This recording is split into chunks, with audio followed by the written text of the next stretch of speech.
Imagine that big contingent of Wakefield fans here. It's been a long time, 6 years since they last won here at Headingley in a competitive match. Well, there's a problem here for Oledzki. Mikolaj Oledzki is out on his feet here. The referee needs to stop play here because they're into Oledzki. He needs to stop it, and he has done. He's realised what the situation is. Fair play to the medic there for the physio from Leeds. He's trying to stop Oledzki. He does not know where he is at the minute, and that is not a nice sight. Yeah, no, real credit, real professionalism there.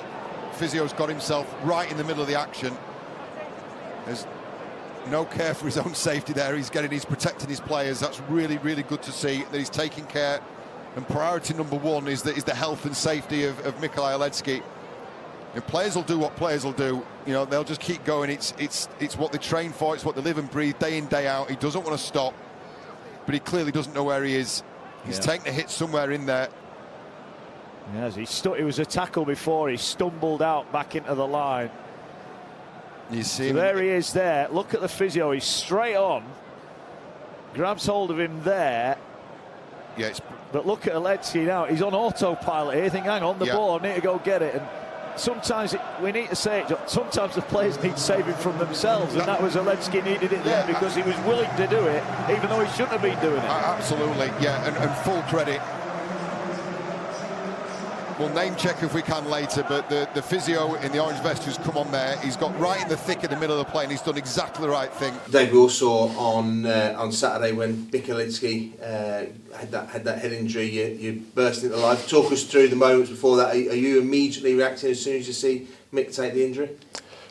Yeah, so obviously, like, as medical staff, we're watching the game maybe slightly differently to some fans and some coaches. We're going to keep an eye on sort of the collision and the tackle because we know that's where the highest incidence of injury is going to be, and we're going to keep an eye on players in and around the tackle a little bit longer. So one of the key things we're going to look for is players potentially being a little bit slower to stand from the play, or any sort of what we would classify as like a category 1 sign and symptom of a concussion. So maybe stumbling, slow to stand, or clear an obvious loss of consciousness or something like that. So obviously saw Mick going for the tackle and be a little bit slower than Mick usually is to stand, and then probably stumble on his way up and trying his best to sort of get back in the line, as we sort of expect and want from all of our players. But at that point tried to obviously intervene and sort of save him from himself really, if we could, to be honest.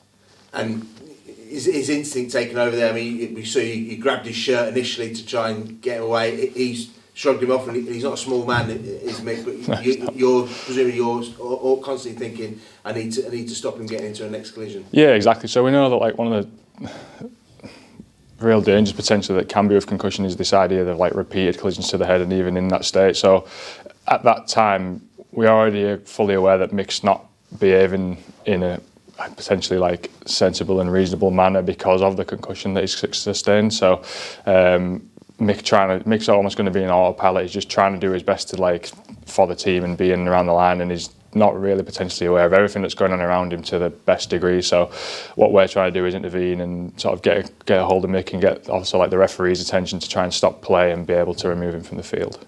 And normally that's enough to stop play, but for whatever reasons on Saturday you then had to put yourself in the middle of a tackle to try and protect Mick and get the game stopped. Yeah, I think sometimes it's difficult. Like I say, we're watching the game probably differently to the match officials are as well. So what we're looking at is like that bit after the play, and the match officials obviously watching as the player's going forward. So luckily enough managed to get his attention in the end, and we got the play stopped. And I think we could see, or hopefully you could see and fans could see from the opposition players and players of our own, that this is it's one of the most important issues in our sport at the moment. Players are becoming increasingly aware of it, and they're also helping us to recognise some of these issues. So thankful to sort of Wakefield players as well, who were pretty aware of the situation that was going on at the time, and everyone sort of like, hopefully it came together then for us, and we were able to sort of safely remove Mick. And there's a lot of education now for all players around. Do you think that's helping getting the message across? Yeah, I really do. I think like I've been in and around rugby league quite a long time now, and we've seen quite a shift in player attitudes to this, and it's come across from education across the game. It is a really important topic, and it's something that in terms of like, I guess, problems that the game will face, it's really key. And educating the players and having player, fan, stakeholder awareness across the board is really important. I think that the Super League is doing that really well, and obviously not just here at Leeds Rhinos, but across the board. Like, I think all clubs take this very, very seriously. I think rugby league as a sport, we do prioritise this, and we really make sure that we're putting our player health first, and that we're trying to intervene and sort of remove players as much as in the best and safest possible way that we can, to be protective not only of them but of the game. And fans and TV viewers would have seen you then removing Mick from the field. What happens at that point as you head down the tunnel with him? So Mick will then be removed for a head injury assessment. Now, the head injury assessment can be undertaken in a couple of different ways. What we saw from Mick on the pitch was essentially a Category 1 symptom, which means that he's already essentially failed the head injury assessment. But we use the assessment as a monitoring tool as well. So we'll go through an assessment with Mick to sort of get an idea of his current symptomatic and cognitive function at that time.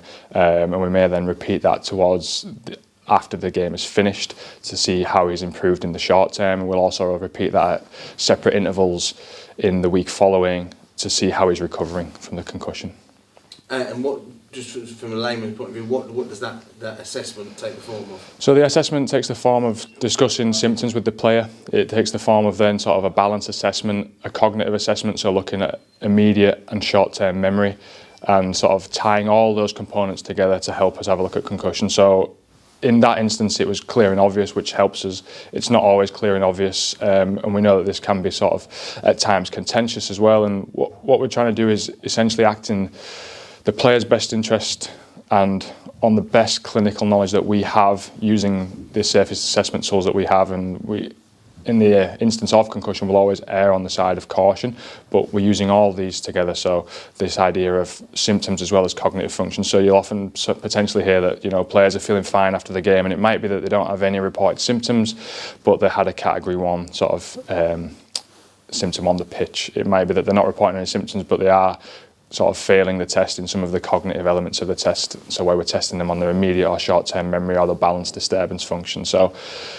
what we previously used to sort of typically potentially classify as a concussion, and people are saying, oh, you know, these guys have headache, they're feeling in a fog, and they're not themselves, and they're reporting a lot of symptoms, where you had these people who might report no symptoms. We're actually seeing that the reporting of the symptoms is only one small part of the concussion assessment, and it's probably key in the understanding that we're taking all these different components, marrying them together to make an informed decision. And most importantly, Dave, how is Mick now? So Mick's recovering well. Yeah, he's still in the early stages of the return to play process, so he's just resting up at the moment. But he's recovering well, sort of symptomatically from the game, and we're hoping that he's going to progress through the return to play process in its sort of usual 12-day return. And that's the regular process. Obviously, Saturday, great to see Morgan Gannon back out in the field. Morgan's had his issues around concussion. He had a more lengthy layoff, but great to see him back out there, and how we look after players, whether that takes months or weeks, whatever it takes to get them back on the field. Yeah, I think that the decision that Morgan took, so we sort of, as a group and as a club, as a medical staff, decided to present Morgan with a couple of options alongside the information that we had from a specialist. I can only commend the decision that Morgan took. It must have been really difficult at such a young stage of his career to sort of opt to take a long period of time away from the game.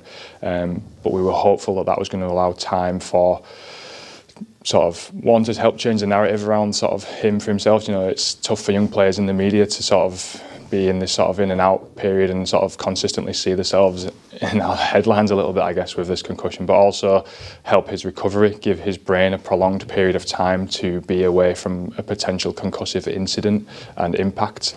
And within that time, he's also matured physically. You know, he's bigger, he's stronger, he's fitter, and he's faster, which are all things that have hopefully to help him get there. But I think that the decision that we were allowed to make with Morgan, with approval of the club, you know, our sort of bigger stakeholders, and involving Morgan and his family as well, has been really beneficial, and it was really, really positive to see him back out there. He's undertaken a really tough pre-season, and he's had no issues so far, and we can only hope that he can continue to get a lot of games under his belt and have a long and successful Leeds Rhinos career.